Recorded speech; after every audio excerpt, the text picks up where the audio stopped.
السلام علیکم ورحمۃ اللہ وبرکاتہ۔ ان الحمد للہ نحمده ونستعینه ونستغفره ونعوذ باللہ من شرور انفسنا ومن سیئات اعمالنا، من يهده الله فلا مضل له ومن يضلله فلا هادي له، واشهد ان لا اله الا الله وحده لا شريك له، وأشهد أن محمدا عبده ورسوله، أما بعد فإن خير الحديث كتاب الله، وخير الهدي هدي محمد صلى الله عليه وسلم، وشر الأمور محدثاتها، وكل محدثة بدعة، وكل بدعة ضلالة، وكل ضلالة في النار. فأعوذ بالله السميع العليم من الشيطان الرجيم من همده ونفخه ونفسه. بسم الله الرحمن الرحيم. يا أيها الذين آمنوا اتقوا الله حق تقاته ولا تموتن إلا وأنتم مسلمون. يا أيها الناس اتقوا ربكم الذي خلقكم من نفس واحدة وخلق منها زوجها وبث منهما رجالا كثيرا ونساء، واتقوا الله الذي تساءلون به والأرحام إن الله كان عليكم رقيبا. يا أيها الذين آمنوا اتقوا الله وقولوا قولا سديدا يصلح لكم أعمالكم ويغفر لكم ذنوبكم، ومن يطع الله ورسوله فقد فاز فوزا عظيما. أما بعد، أعوذ بالله من الشيطان الرجيم. بسم الله الرحمن الرحيم. قال النبي صلى الله عليه وسلم: أنا فرطتكم على الحوض فمن ورده شرب منه، ومن شرب منه لم يظمأ بعده أبدا. اللهم انفعني بما علمتني وعلمني ما ينفعني وزدني علما.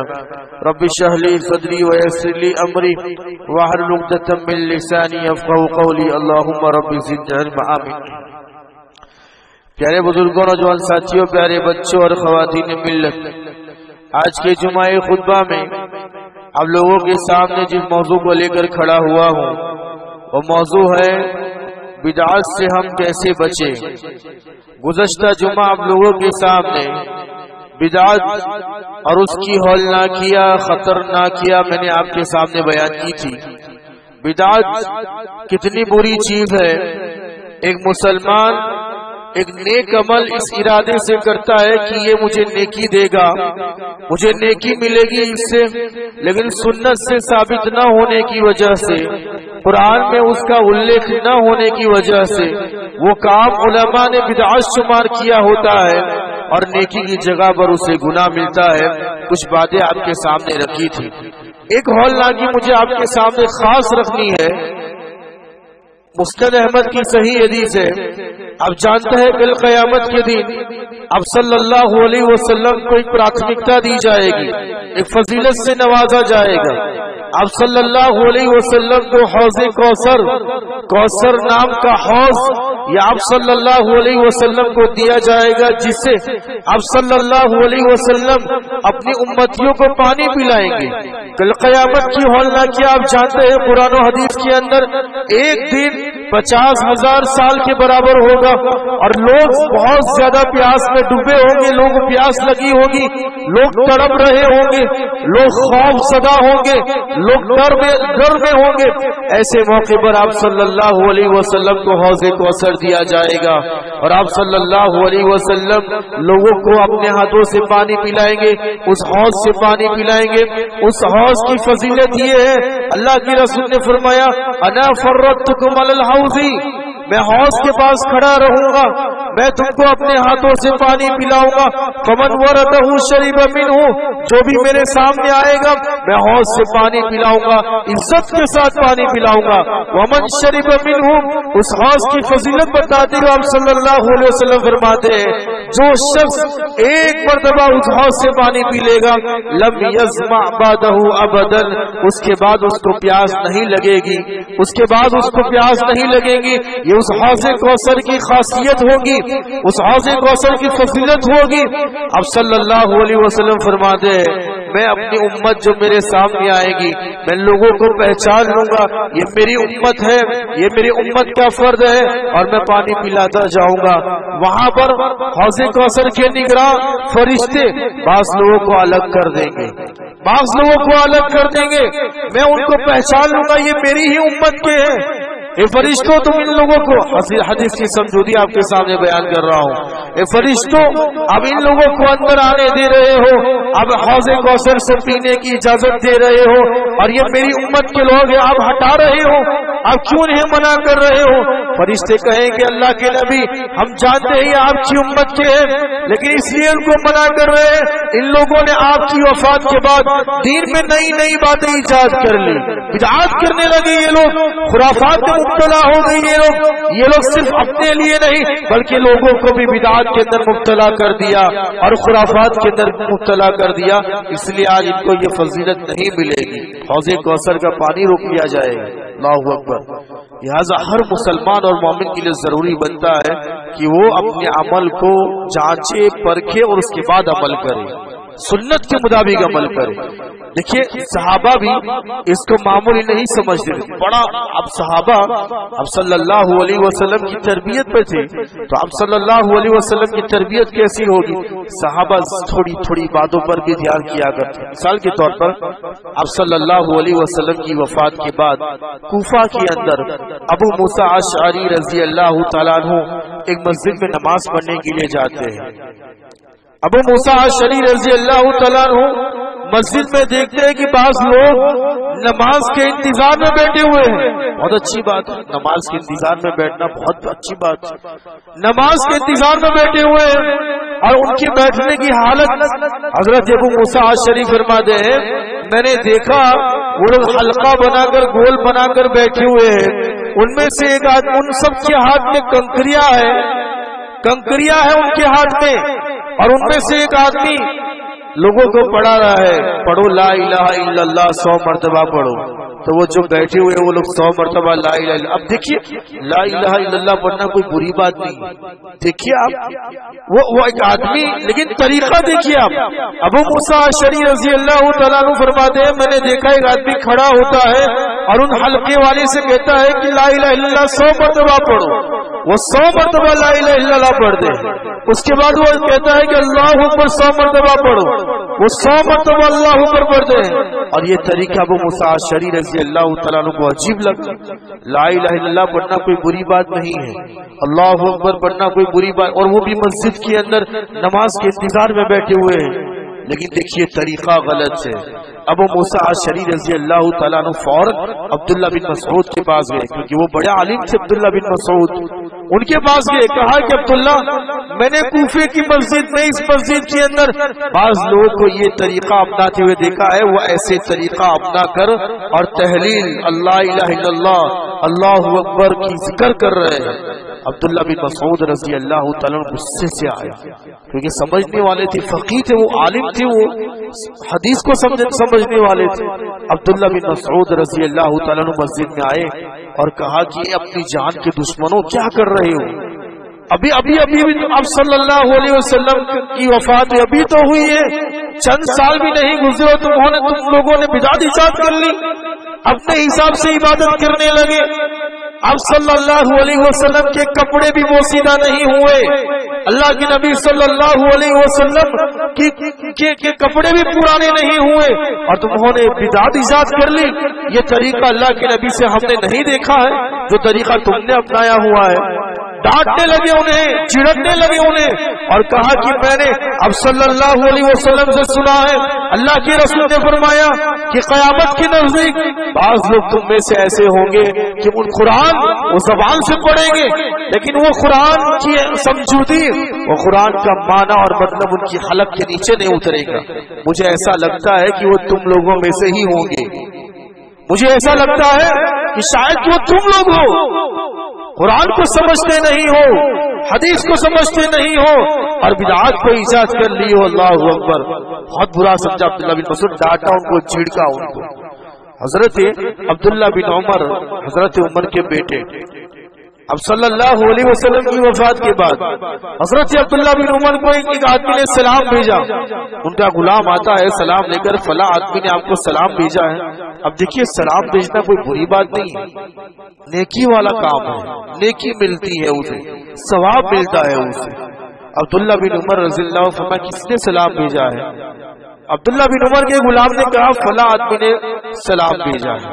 اچھا انہوں نے سلام بھیجا ہے، مجھے ان کے بارے میں معلوم ہے کہ وہ بدعت کرتے ہیں، بدعت پر عمل کرتے ہیں. اگر یہ بات صحیح ہے، عبداللہ بن عمر نے کہا اس غلام سے، اگر یہ بات صحیح ہے تو میرا سلام انہیں مت لوٹانا، میری طرف سے سلام مت کہنا انہیں، کیونکہ وہ بدعتی ہے، اللہ کے رسول کی سنت کو بگاڑنے والے ہیں، سنت کو غلط ملت کرنے والے ہیں، تم میرا سلام ان کو مت لوٹانا کہا. اللہ اکبر.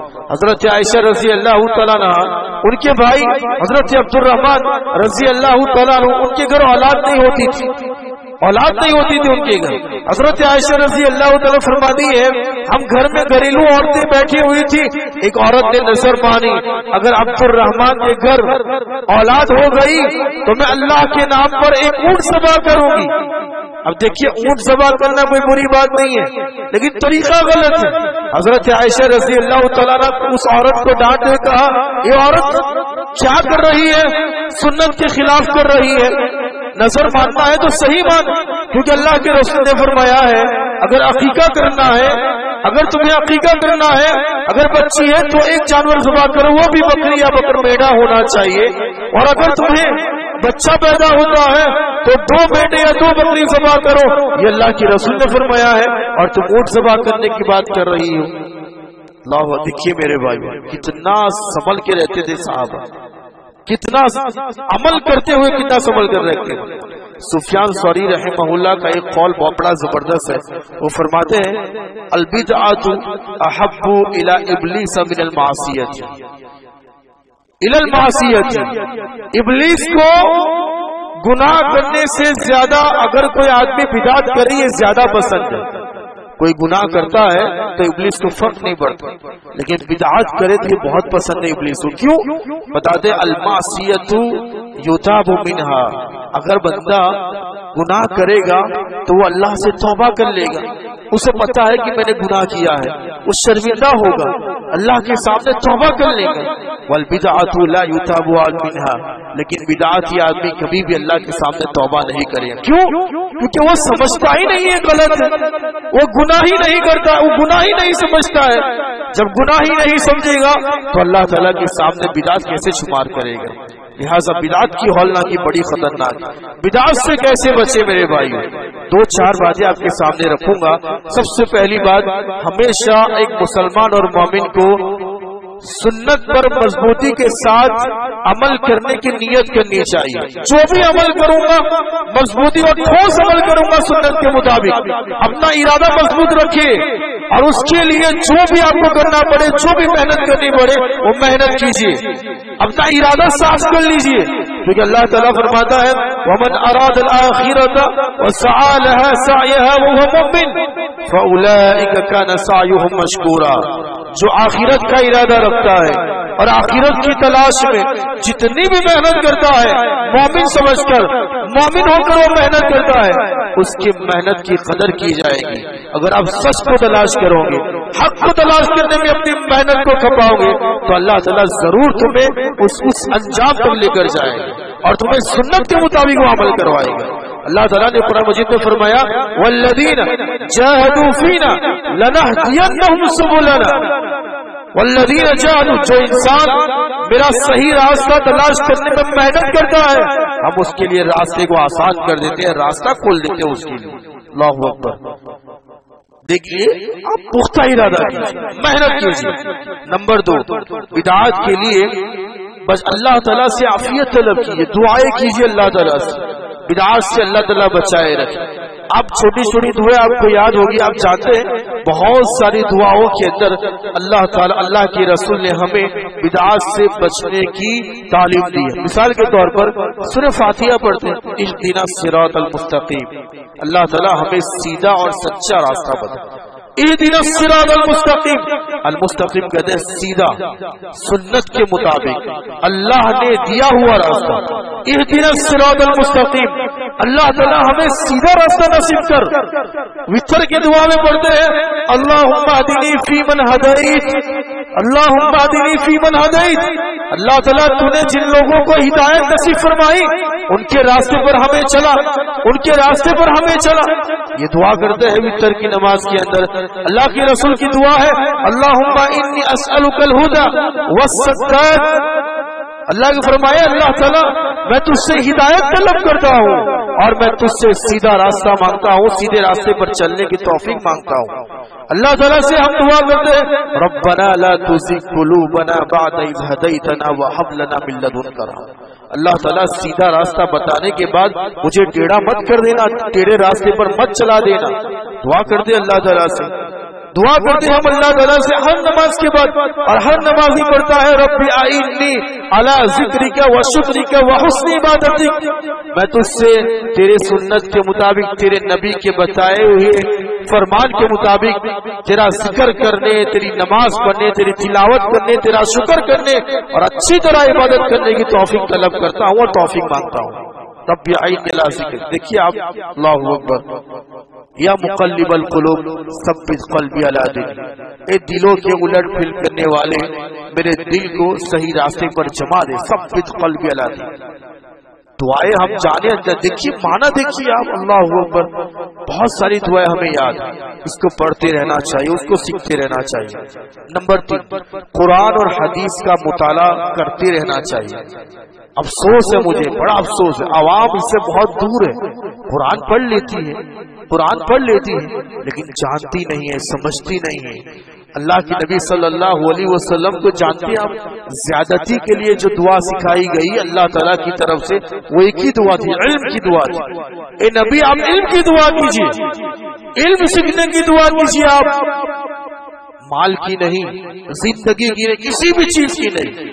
اللہ تعالیٰ کی طرف سے آپ صلی اللہ علیہ وسلم کو جو زیادتی کے لیے دعا سکھائی گئی وہ علم کی دعا تھی. رب زدنی علما. اے نبی آپ پڑھتے رہا کیجئے کہ اللہ تعالیٰ میرے علم میں زیادتی کر. بہت ضروری بنتا ہے میرے بھائیو، حدیثیں پڑھیے، قرآن سیکھیے، بہت ضروری بنتا ہے. نمبر 4، ہر مسئلے کا حل قرآن اور حدیث سے تلاش کیجئے، قرآن اور حدیث سے تلاش کیجئے. اب ادھر ادھر نیٹ پر بیٹھ گئے، اب تو کیا معلوم یہ صحیح مسئلہ ہے. قرآن اللہ کے نبی صاحب فرمایا، آپ اپنے آخری دنوں میں فرمایا اللہ تعالیٰ نے دین کو مکمل کر دیا ہے. جنت کے راستے بھی اللہ تعالیٰ نے بتا دیے، ہر مسئلے کا حل اللہ تعالیٰ نے دین اسلام میں رکھا ہے. جہنم کا راستہ بھی بتا دیا ہے. ہر انسان کو چاہیے کہ وہ قرآن اور حدیث کی طرف ہر مسئلے کا حل تلاش کرے، ہر مسئلے کا حل تلاش کرے. عبداللہ بن مسعود رضی اللہ تعالیٰ عنہ حلقہ میں درس دیا کرتے تھے. وہ درس میں بولا کرتے قال اللہ وقال الرسول. جو میں بولتا ہوں قال اللہ وقال الرسول، اللہ تعالیٰ نے کہا ہے، اللہ کے رسول نے کہا ہے. یہ عبداللہ بن مسعود کی عادت تھی. حلقے والوں نے کہا عبداللہ بن مسعود اب اپنے درس کے اندر یہ فرما دے ہو اللہ نے کہا، اللہ کے رسول نے کہا. ابو بکر تو یہ کہتے ہیں، عمر تو یہ کہتے ہیں. عبداللہ بن مسعود غصہ ہو گئے اور کہا کہ میں تمہیں اللہ اور اس کے رسول کی بات سمجھا رہا ہوں اور تم ابو بکر اور عمر کی بات مجھے سمجھا رہے ہو. لعنت ہے تم پر. ابو بکر کا مرتبہ اپنی جگہ پر ہے، عمر کا مرتبہ اپنی جگہ پر ہے، لیکن کبھی بھی ان کی بات اللہ اور اس کے رسول کی بات سے بڑھ کر نہیں ہے. عبداللہ بن مسعود نے فرمایا. اللہ اکبر. دیکھیے میرے بھائیو، صحابہ کیسے تھے یہ لوگ. پہلے دین ہوا کرتا تھا. اسی طرح اب ہر آدمی آتا ہے، عالم سے پوچھتا ہے، سوال کرتا ہے. سوال کرنے کے ساتھ ساتھ اب ہر عالم سے دلیل مانگے. مولانا دلیل دیجئے، صحیح دلیل دیجئے. اب مانگے، آپ کا حق ہے، دلیل سے بات کیجئے. اب سوال تو پوچھ لیتے ہیں، اب عزت کرتے ہیں، علماء کی عزت کرتے ہیں آپ، اور اب سوال کا جواب لے لیتے ہیں، لیکن آپ دلیل پوچھئے. مولانا یہ سوال کا جواب آپ نے دیا ہے، دلیل بھی دیجیے ہمیں، کیسے آپ نے سمجھایا اس سوال کے جواب. جب آپ صلی اللہ علیہ وسلم کی وفات ہوئی اور وفات کے بعد آپ جانتے ہیں بہت بڑے مسئلے کھڑے ہو گئے. وفات کے بعد ابو بکر صدیق رضی اللہ تعالیٰ عنہ نے خلافت کی ذمہ داری سنبھالی تو بہت سارے کام حضرت ابو بکر صدیق نے کیے. ایک کام ابو بکر صدیق نے کیا کہ جو لوگ زکوٰۃ کے منکرین تھے، جو لوگ زکوٰۃ نہیں دیتے تھے، ان کے خلاف ابو بکر نے جنگ کا اعلان کر دیا. جو بھی زکوٰۃ دینے سے انکار کرے جنگ کیجیے، جہاد کیجیے. فوج تیار کر دی ابو بکر نے. حضرت عمر رضی اللہ تعالیٰ عنہ کو شک ہوا، ارے ابو بکر یہ زکوٰۃ کے جو منکرین ہیں، زکوٰۃ کے انکار کرنے والے ہیں، ان کے خلاف آپ جنگ کر رہے ہیں. وہ تو مسلمان ہیں، انہوں نے کلمہ پڑھا ہے، آپ دلیل دیجیے، دلیل دیجیے، آپ نے کیسے یہ ثابت کیا؟ حضرت ابو بکر نے دلیل سے سمجھایا عمر کو، عمر یہ دلیل ہے اور اس دلیل کی بنا پر میں نے یہ فیصلہ لیا ہے. عمر مان گئے، ان کا شرح صدر ہو گیا، ان کا دل کھل گیا کہ ابو بکر نے صحیح کہا. آپ بھی دلیل لیجیے علماء سے، صحیح راستہ آپ کو بتائیں گے. تو یہ چند باتیں تھی جو غور طلب تھی اور ہمیں سیکھنی چاہیے. اللہ تعالیٰ سے دعا کرتے کہ اللہ تعالیٰ ہمیں سنت کے مطابق ہر عمل کرنے کی توفیق دے.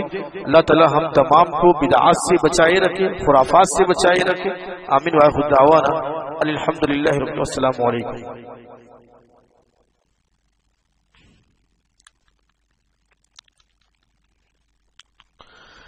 ان الحمد